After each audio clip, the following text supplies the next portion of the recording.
Idul Adha 1441 Hijriah yang kami hormati.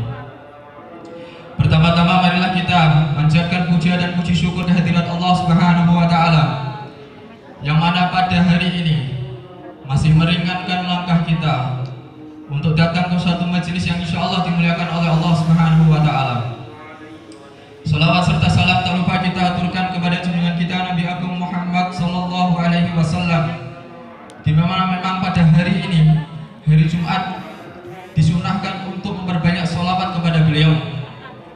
Tentu tidak hanya berbanyak sholawat saja, tapi Rasulullah memerintahkan kepada kita untuk senantiasa mengikuti sunnah-sunnah beliau. Rasulullah SAW bersabda, "Man ahya sunnati faqad ahabbani, wa man ahabbani kana ma'i fil jannah." Barang siapa yang cinta kepada sunnahku, barang siapa yang menghidupkan sunnahku, maka berarti dia cinta kepadaku.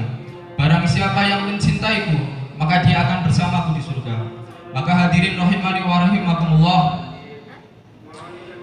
tugas kita selain berbanyak sholawat di hari ini adalah memantaskan diri kita untuk senantiasa setapak demi setapak, selangkah demi selangkah, untuk memantaskan diri senantiasa mengikuti sunnah-sunnah beliau. Hadirin rahimani wa rahimakumullah,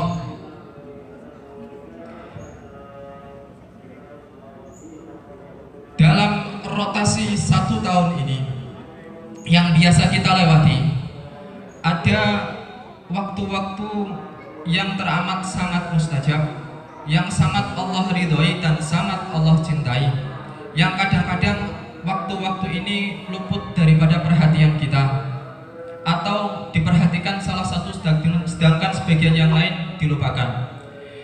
Dalam rotasi 1 tahun ini, hari-hari yang mulia tersebut diantaranya adalah 10 hari terakhir di bulan Ramadan, yang kedua 10 hari pertama di bulan Dzulhijjah, yang ketiga 10 hari pertama di bulan Muharram, yang dimana kalau kita beramal pada hari-hari tersebut, pahalanya akan Allah lipat gandakan. Ini adalah 3 waktu golden time-nya seorang muslim, yang kadang-kali kita luput, hanya menjadikan Ramadan sebagai madrasah. Kita lupa bahwasanya di bulan Dzulhijjah dan bulan Muharram itu juga terdapat waktu-waktu yang teramat sangat mulia jika kita melakukan amal soleh di dalamnya. Kita tahu di bulan Ramadan memang ada Al-Quran yang diturunkan di dalamnya.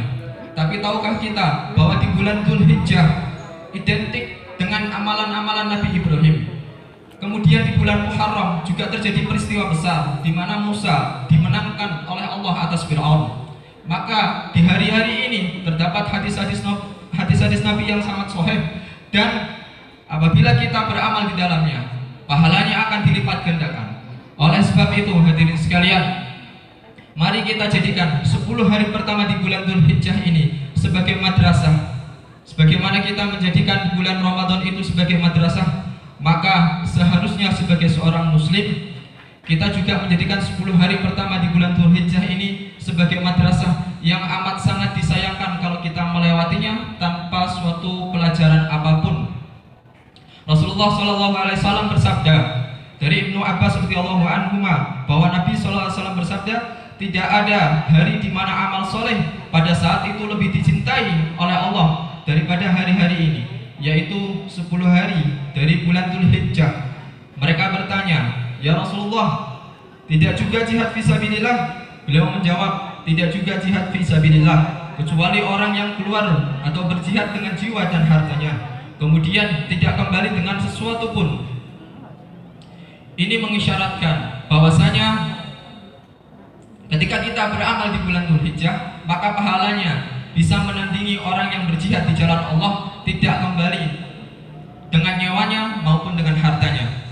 Oleh karena itu, tidak ada salahnya kita pada hari ini untuk meneladani kisah-kisah Nabi Ibrahim, supaya kita mendapatkan ibrah dari madrasah yang bernama 10 hari pertama di bulan Dzulhijjah ini.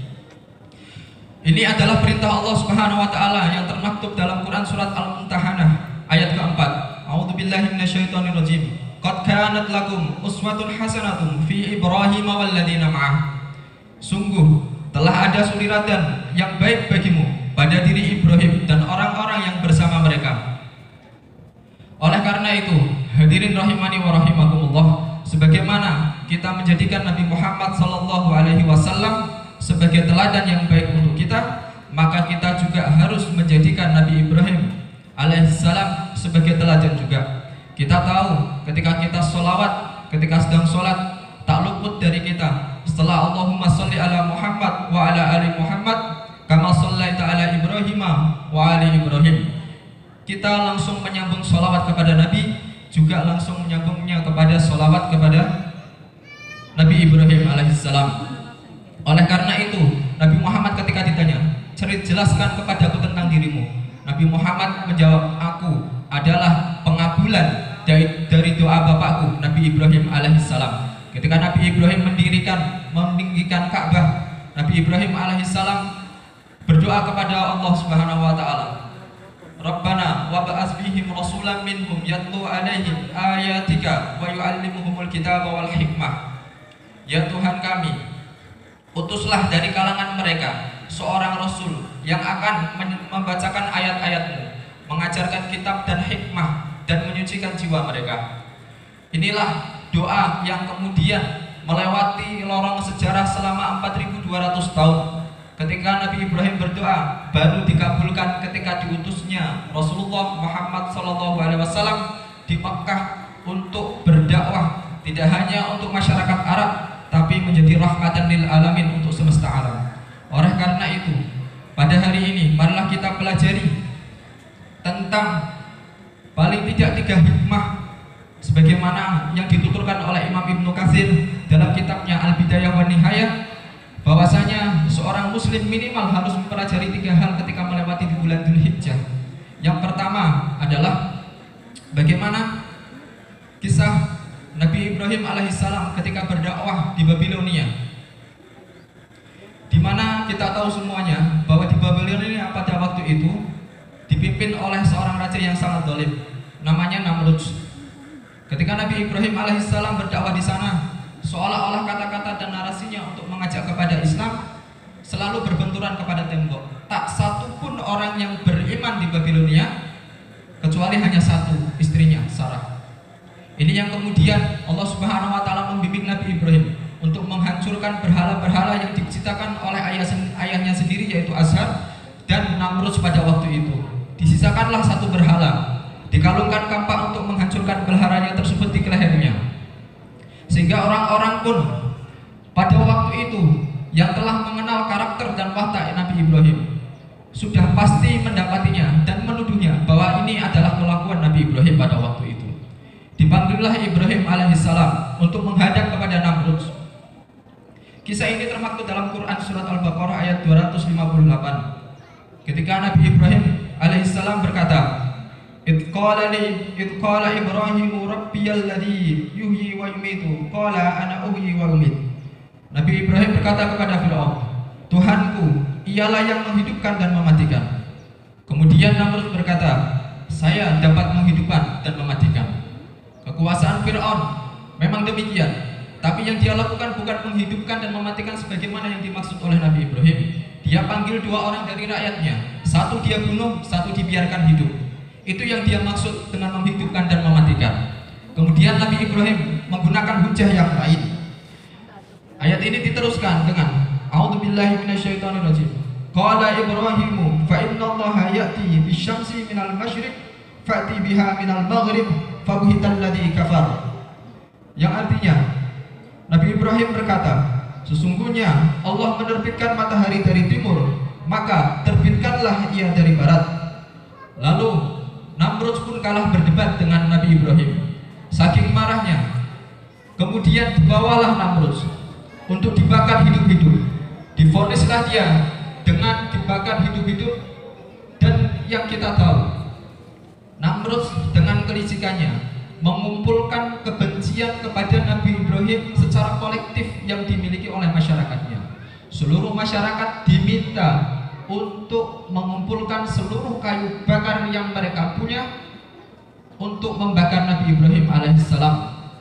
Bahkan diriwayatkan dalam kitab tersebut ada seorang nenek tua yang buta tinggal di pinggir hutan.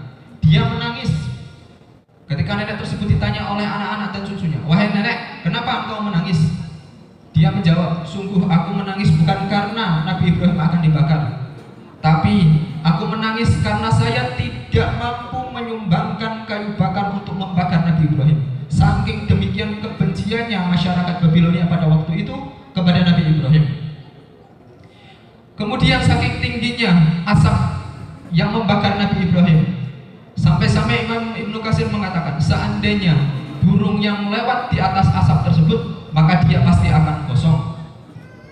Maka begitu melihat Nabi Ibrahim alaihissalam akan dibakar, dan tak ada satupun harapan, bahwa tidak ada satupun orang yang mampu menolongnya pada waktu itu, Nabi Ibrahim pun berdoa dengan zikir yang senantiasa kita juga amalkan, hasbunallah wa ni'mal wakil, ni'mal maula wa ni'man nasir. Cukuplah Allah sebagai penolongmu. Inilah keluar biasaan tawakal dari Nabi Ibrahim alaihissalam, hanya membutuhkan pertolongan Allah. Dan jika Allah sudah berkehendak, maka Allah punya ribuan cara untuk menyelamatkan Nabi Ibrahim.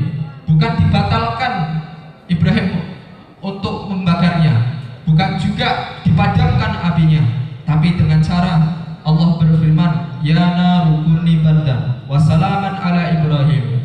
Wahai api, menjadi dinginlah kamu dan menjadi keselamatan bagi Ibrahim.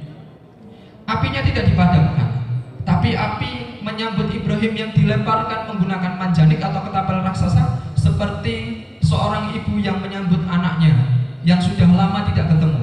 Ditimang-timang, dimanja-manja Nabi Ibrahim di dalam